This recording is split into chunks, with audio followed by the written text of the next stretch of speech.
Hi, Tommy Hefford, veterinary consultant with Precision Microbes here. I want to talk about long-term feeding of our unique Pro and Postbiotic liquid for calves. It's been another phenomenal season. The feedback is incredible. When you have somebody who picks up the phone to ring you and say, look, this product has done a super job for my calves, you can't underestimate, I suppose. For me, it's a once in a career opportunity. I'm very grateful for the support and all the feedback that we've got. Again, it's a tool in calf rearing. I think it's a game changer. I'm going to stick to that now. And look, we're changing the game around gut health, I've no doubt about it. But long-term feeding, I'm getting a lot of questions about when do I stop feeding the product. You're talking about up to weaning, significant cost. Of course, all those factors come in. We've been talking about 30 ml daily true milk for calves. When we look at Precision Microbes Pro and Postbiotic liquid, a lot of the feedback from farmers has certainly been around the reduction of digestive upsets and scours. If they do get it on long-term feeding, the topping up, the speed of recovery, the severity been reduced. That's consistent.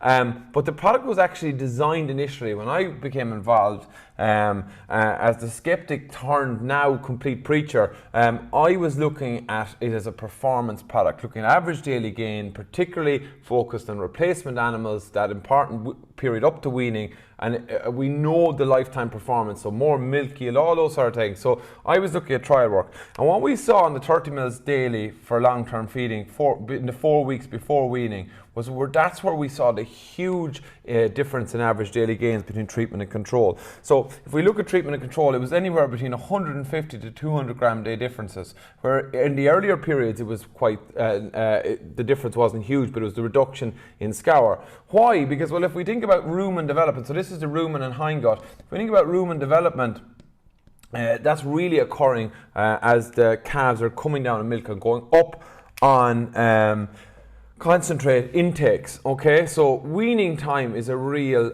pinch point for the calf. So that development of the rumen. Okay, so obviously Tommy, they're huge figures. They were my figures. Okay, they varied farm to farm. And that's why when I look at the trial work, and I've always said this from the beginning, it's really interesting when you produce trial work that it's just this, it does this, this, and this. Farm to farm, we saw such variances in growth rates, even in calf performance.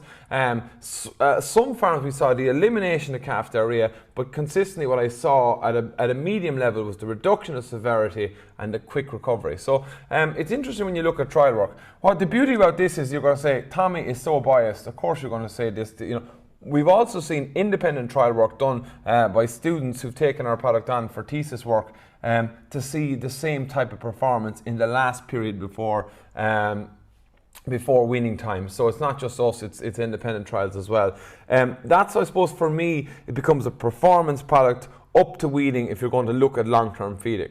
And again, because of the cost, it's a farm-by-farm decision. What we did see last year was, I suppose, more farms looking at the product around weaning as a stressful period, say that 2 weeks when the calves are weaned. How do you feed it? You can feed the 30 ml daily on top of meal. So you put out your meal, and you put your 30 ml daily per calf on top of meal for that 2 weeks. I've had a good few people feeding the product through meal, maybe in automatic feeders as well, where they hadn't put in the liquid dispenser last year. Now they've put in the liquid dispenser. Also, I suppose the product is very good at gut stabilization. So for some farmers, it will be as calves go out to grass, summer scour syndrome. We even had a couple of farms last year where we trialed the product during that risk period for summer scour at that 30 ml daily with good results. But I suppose where a lot of people will use it over the summer months then will be at higher dose rates for calves, older calves, maybe recovering from coccidiosis parasites, or as part of supportive therapy for summer scour syndrome orally or through meal.